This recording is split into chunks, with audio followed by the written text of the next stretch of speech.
Hello, in this video I'm going to go over a pure Class Warden Healer that I have created. This is meant to pair with the other uh, pure Arcanist Healer build that I did a video on. I will link that video in the description if you are interested in watching that. But I'm going to get right into the build here. We're going to talk about this one. I'm calling this the Brittle Moon. This is intended to be healing a group of werewolves, and so this is a little bit different than a traditional setup because werewolves have so many buffs in their kit. It's kind of difficult to um, heal them with a traditional setup. So gear sets like Spell Power Cure, for example, don't really work on them because they already have Major Courage built into their toolkit. So you kind of have to look around for different things to use for healing werewolves. And so this is what I've come up with to pair with the pure classed Arcanist that I have in the other video. Again, if you're interested in that detailed stuff, check out the video in the description. But going into this, we've got a pure class Breton Warden with the Ritual Mundus. The two class masteries I'm using are Tundra's Maw and Bountiful Harvest. If you're not familiar with those, Tundra's Maw is going to apply Major Brittle whenever you apply Chilled to the enemy, so that is going to increase their critical damage taken by 20%. And then Bountiful Harvest, whenever your green balance skills overheal an ally, you apply Major Heroism to them. So I'll cover those when we get into the skills a little bit. But then we've got Ghastly Eyeball for the food, and then I recommend using spell power pots for the potion so that you can get major intellect as well as getting major sorcery and major prophecy on your build. And then the champion tree, we've got in the warfare tree, enlivening overflow. That is a flex spot in case if you don't need the recoveries from that provides, you can swap that out for something else. But the other three I would recommend keeping at all times. Swift Renewal, Rejuvenator, and Soothing Tide are all staples on pretty much every healer build that I have. Enlivening Overflow is nice to have. It really helps with the recoveries. However, I will say Werewolves sustain is really not a problem at all because their skills cost next to nothing. And so it may be a case where you don't need that, so you could slot something else. Perhaps Fighting Finesse to increase critical healing. Who knows? That flex spot is there for you to decide for what situation you're in, what would benefit the most. But going on to the fitness red tree, Boundless Vitality, Fortified, and Spirit Mastery are all staples, I would say.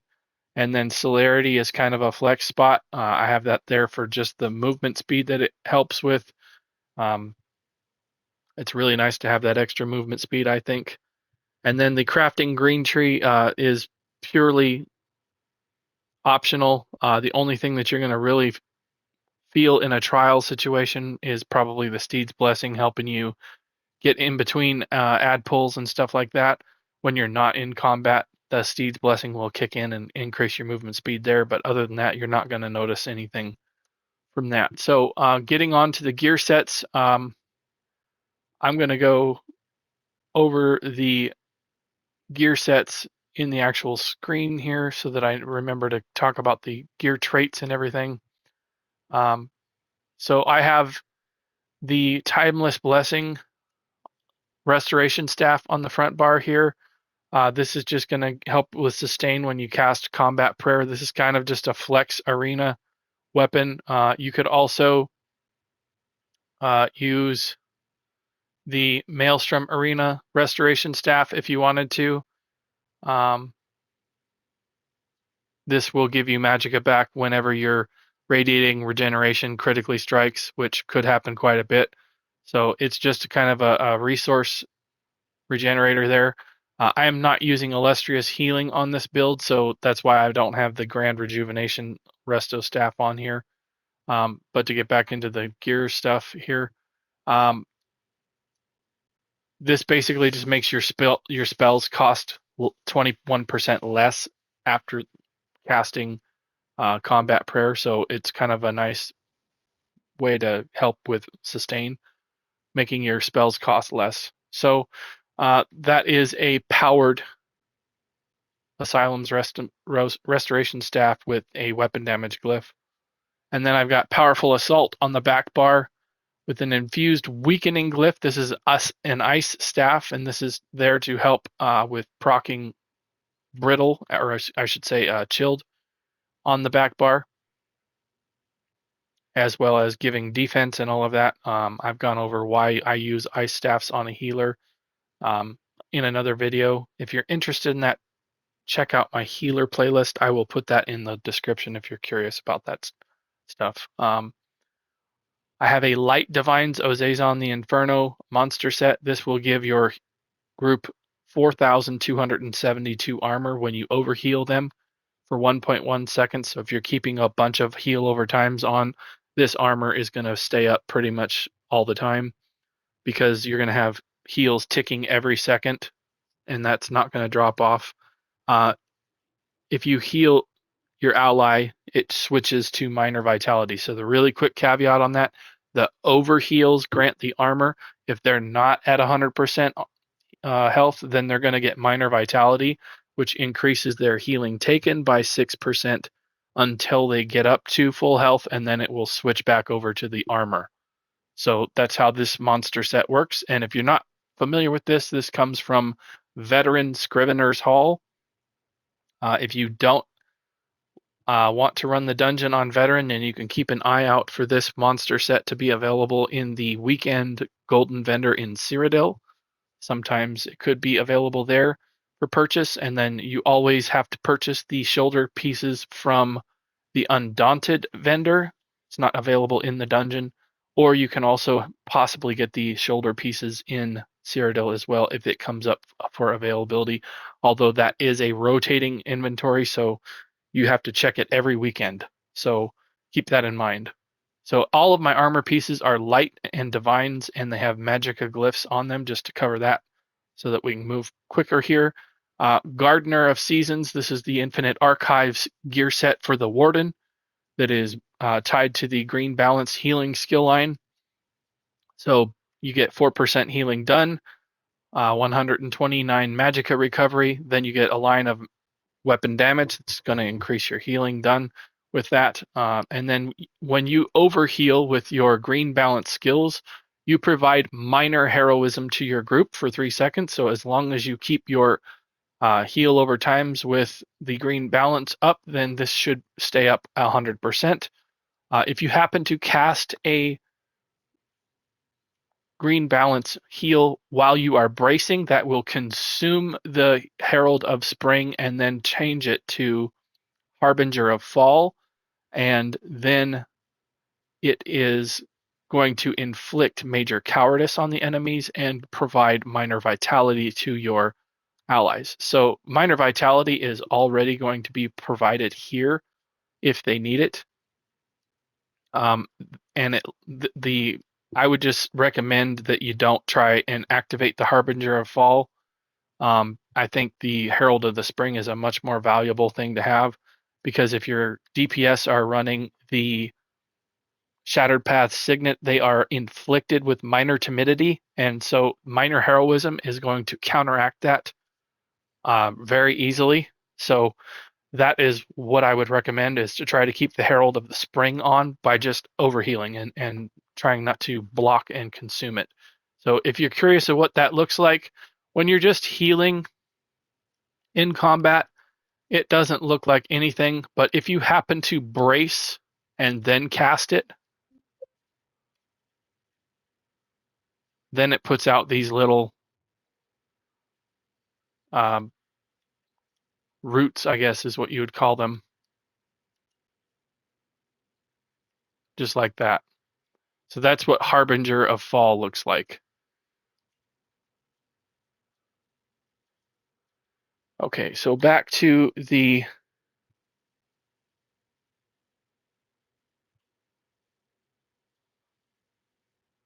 gear pieces here. Again, I've got Gardener of Seasons, Waste piece, Gardener of Seasoned Gloves, Gardener of Seasoned Breeches, and Gardener of Seasoned Shoes. And then for the jewelry, I have Arcane, all three of them Arcane, all three Reduced Magicka glyphs, and it is all Powerful Assault on the jewelry. So Powerful Assault is active on the back bar. Gardener of Seasons is always active on the armor pieces. And then I have just an arena weapon. Well, this is actually from a trial. This is a two-piece, essentially an arena weapon on the front bar. So to go over the skills, I'm going to cover the class masteries first, and then we'll go into the skill bar. Again, Tundra's Maw.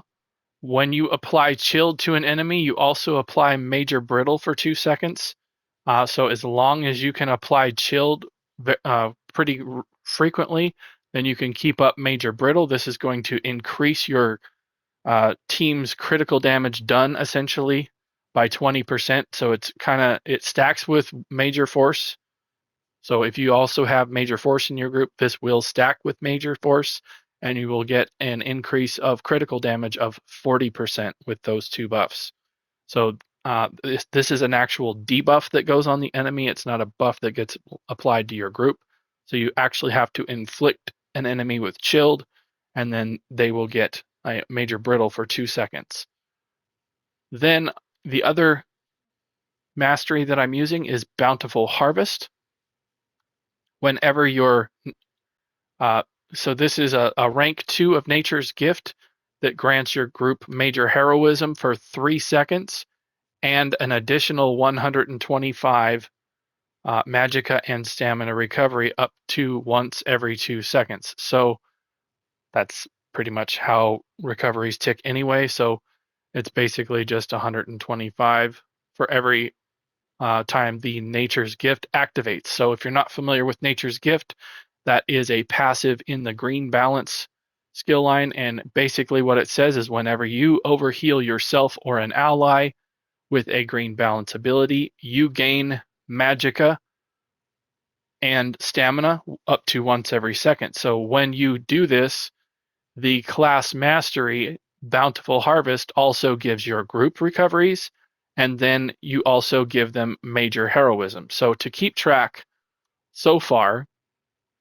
we are giving Major Brittle, Major Heroism, and then with the Gardener of Seasons, we are giving Minor Heroism. So we have both Major and Minor Heroism, and we're likely going to have Minor Brittle as well because we've got a nice staff on the back bar with essentially 3 different ways to achieve getting Brittle on the back bar. So I did a parse just to kind of track going through. That's not it there. It's this one. To go through buff uptimes just to see how much Major Heroism could be kept up just on a dummy, and with the spells. I understand with taking damage this is going to be different, but I wanted to test how much you could keep the uptime on these two things. And as you can see, if you focus on keeping your green balance up on your team and they are standing, in a pretty tight area, then you should be able to get some really good uptimes with heroism. You're probably not going to get up in the 90s in content. I'm not professing that, but paired with the other implementations such as the armor and the vitality from Ozezan's, overheals from this shouldn't be too much trouble.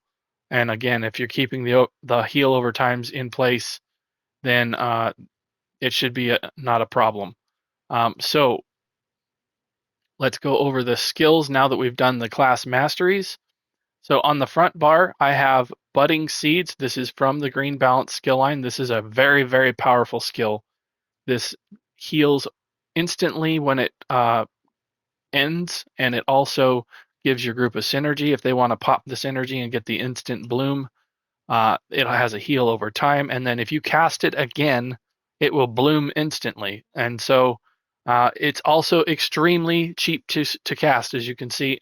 Now, caveat to this, if you don't have this number on your screen, I have, keep it in reminder here, I have 3 Magicka reduction cost glyphs here. that are reducing the cost of that, as well as I am a Breton. So I get the reduction cost from the Magicka Mastery passive from Breton that reduces Magicka cost of abilities by 7%, as well as the fact that I am wearing all light armor. So there is a light armor bonus that reduces the cost of your Magicka spells, and that is from the evocation passive. And so if you have 7 pieces of light armor like I do, you have 14% reduction in Magicka cost.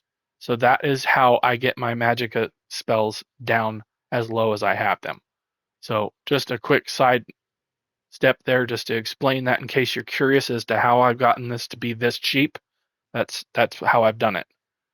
Then next up we have Energy Orb. This is from the Undaunted skill line.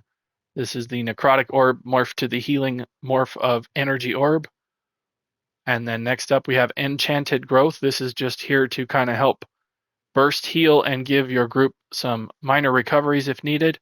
But also this is going to help step in and get some overheals if you need to keep up the heroism in group. This hits in a cone and it costs the same as combat prayer. So if you're in a situation where combat prayer needs to be hit more than once, you could hit combat prayer once and then hit this to kind of get the benefit of a cheaper cost. If you're using Timeless Blessing like I am, that'll reduce the cost of this by 21%. So to be like roughly 600 Magicka cheaper if you do Combat Prayer first and then Enchanted Growth. You'll get a burst heal that's roughly the same size, but then you'll also add in addition to the Minor Berserk and Minor Resolve, you'll also give your group Minor Intellect and Minor Endurance for 20 seconds as well. So really good kind of tight little rotation there to think about if you're going to run this exact setup. Then I have Radiating Regeneration. Very, very good staple. This does a lot of healing, especially if you kind of pre-buff your fights with this. Hit this 3 times before you guys pull on a boss fight and get everybody tagged up with that. That's really helpful to help your heals go. Also, you can hit Combat Prayer before you run in as well to give everybody Minor Berserk and Minor Resolve so that they have resistances. You can always pre-buff with those 2 things and get some healing going. Also, if you're healing everybody like at full health like this with multiple things, then you're going to get the armor from Ozezan as well. So just to give you an idea, for my resistances, I'm sitting at 23,000 right there when it activates. We'll let that drop off here. And as you can see, I'm down to 16,000 without it. So really nice to have that pre-buff setting there with those 2. And then for the front bar ultimate, I have Healing Thicket. The main focus on this is just to kind of keep an extra healing from the Emerald Moss. This is going to increase your healing done by your budding seeds and your enchanted mushrooms here, the enchanted growth. This will increase another 5% by slotting the Healing Thicket. If you need to, you can cast this, but I don't really ideally use it that much. It is a very cheap ultimate, and it is kind of nice for some high damage areas, but it does have kind of a small radius, so just keep that in mind. You kind of have to have people stacked up to use this in an optimal situation. So let's get into the back bar. I've got Overflowing Altar on the back bar. This is a huge staple. This doesn't really do a whole lot of healing in and of itself. The purpose of using this is so that if somebody needs a burst heal, they can hit the synergy for this and get a massive burst heal from the Blood Feast synergy. And that is really important, especially for tanks to have present in case they dip really low. They can synergize with that and get their health back. And it's a percentage-based health of their max health, so it will scale to their max health. So it is absolutely vital, I would say, in most trials to have at least one healer running the Overflowing Altar. Next up, we have Echoing Vigor on the back bar to proc or activate the Powerful Assaults gear set. This also is an amazing heal. This stacks. If your other healer is running Echoing Vigor, you can get a nice heal from this. But it will activate your Powerful Assault in combat. That's the one thing you really need to pay attention to. If you don't actually hit everybody with Powerful Assault, you just need to hit the Echoing Vigor again when you're near everybody. Because there is no cooldown on Powerful Assault, it just has a 15-second timer. So you can activate it on multiple members by just hitting Echoing Vigor like this and getting it on everybody. That's the way that works. So next up, I've got Elemental Susceptibility. This is here to help get chilled and apply Major Breach to the enemy if needed. Really nice to have chilled uptime on this so that you can keep the Tundra's Maw up. And then I have Blockade of Frost. Again, if the enemies are chilled, they're also going to be inflicted with Minor Breach with this, so this is really going to help a lot. And then you can also provide Frost Safeguard, which is basically a shield that will absorb projectiles that you can apply to your group whenever you slam down that little round shield that's on my character right there. That is Frost Safeguard. As you can see, it lasts for 6 seconds. So that's another benefit there. And then last up, I have Winter's Revenge. This is here to inflict the chilled status effect as well. It's got a higher ability to do so. And because I have an ice staff on my back bar, that is why that is there as well. Because it will do more damage when you have a destruction staff, but it will also apply a higher chance of inflicting chilled. So let's see, we've done, and then lastly, we've got the Reviving Barrier for the ultimate. In case you need a good shield, also it will give you Magicka Recovery on your back bar from the Magicka Aid passive. So that is the essentials of the build here. Covered the gear, the skills, the CP, the masteries, and everything. If you thought this video was helpful or interesting, please consider liking the video and subscribing to my channel. I have a very large YouTube catalog for the Elder Scrolls Online. If you go to my YouTube channel and go to my main page and then go to the playlists, I have everything organized by playlist on that screen there. Check it out, see if you have anything of interest there. I will again link some things that I mentioned in the video in the description, so check those out if you're interested. Thank you very much again for watching, and I will see you in another video. Bye.